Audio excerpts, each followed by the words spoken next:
Have we seen anything like this in Assassin's Creed before? I mean, has this ever been teased? No, like co-op is actually something that we've been wanting to do for a long time, but the actual fundamental changes that it requires were just too great to do before today, because since we really had to do this next step in terms of technology, might as well overhaul everything, right? It was a perfect opportunity to fit that challenge. Out of the way. Move. And this entire game takes place in Paris, am I right?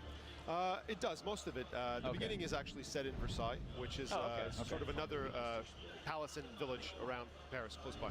Right. But it's not romantic. I mean, it's Paris. I thought you would be. I could show this to my girlfriend and be like, "Yeah, let's go to Paris." She might enjoy it, but she might enjoy it. Yeah, she might be like. This Paris is actually in the midst of turmoil, right? It's the French Revolution, one of the most terrifying periods. The Reign of Terror, right? The Reign of Terror. Reign of Terror. Oh, you can almost smell the terror on all those peasants walking around in the city. The blood. It looks terrible for them. I feel bad for them. What are the characters like? So is this just like the typical gang of assassins that are just coming together, or is there one main dude that's just a badass? Yeah, the character is about one assassin. It's about Arnaud Dorian. He is French from his father's side, actually Austrian from his mother's side, and it's a story about Arnaud and about his redemption quest, right? Something happens, a tragedy happens at the beginning of the game, and he essentially joins the assassins, at the beginning at least, as a means to an end, right? He joins them because this great mistake has something to do with the Templars, and the assassins are the most effective way to sort of fix that wrong. Got it. Awesome. I mean, yeah, that's incredible. So with so many of the Assassin's Creed franchises as before, I mean, we've had like anti-heroes, Assassin's Creed 3, and then the last one we had. It's kind of like a lot of characters kind of fall into this world by accident. Well, I mean, it's true, but it's almost like real life, right? You never, you have a plan and then life happens.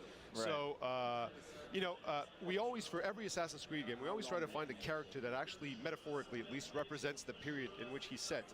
The French Revolution is a terrible period of guilt, of great things, but also a great cost and blood. And it's also a fratricide war, right? Where it was, brother against brother, sister against sister, and, of extremism. So Arnaud's story is all intertwined into that. This is not so much a story about the French Revolution as it is a story about Arnaud set in the French Revolution, with the revolution really acting as a metaphor for the major narrative beats of the story, right?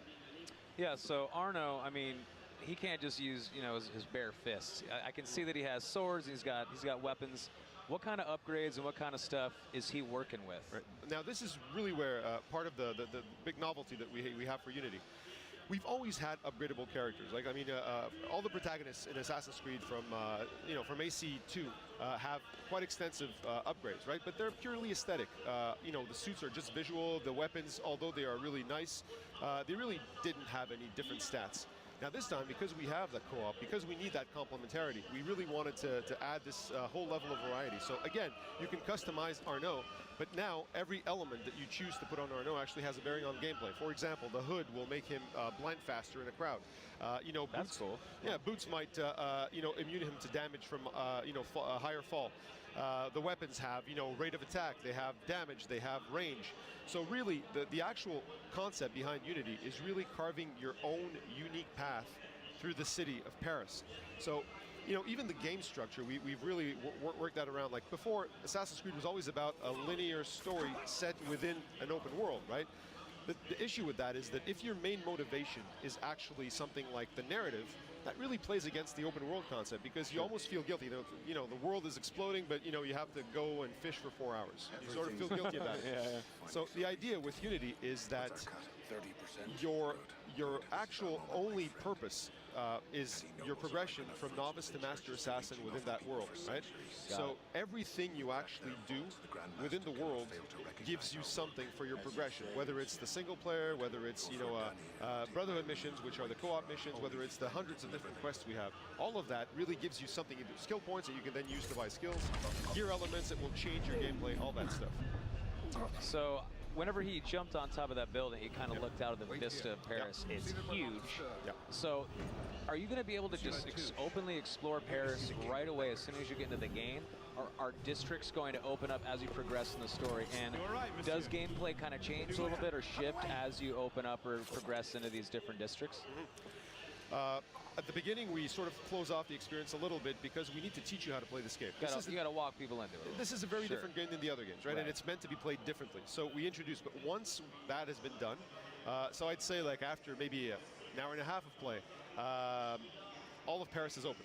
And the way, again, the structure of Paris, the structure of this experience is built is that you're really invited to explore Paris. Like going into a Reach High Point will reveal certain stuff, but it will not reveal everything. Like, you know, all of the different quests of Paris will not be revealed by Reach High Point. Our goal is to encourage people to actually explore and discover stuff. And again, everything you find, every story you complete, everything gives you something that will help you progress your Arnaud, you know, on his path to becoming a master assassin.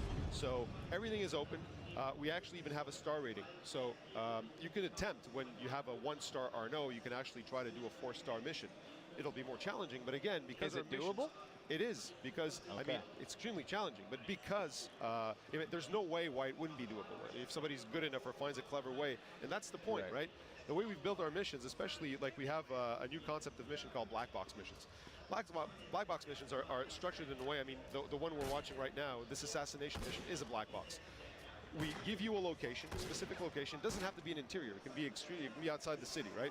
But we give you a specific location. We give you a clear objective. For example, kill a target, and then we let you do it the way you want to do it. And really, depending on your skill, depending on you know, the way you want to play, depending on all of those factors, your talent, you know, your whatever.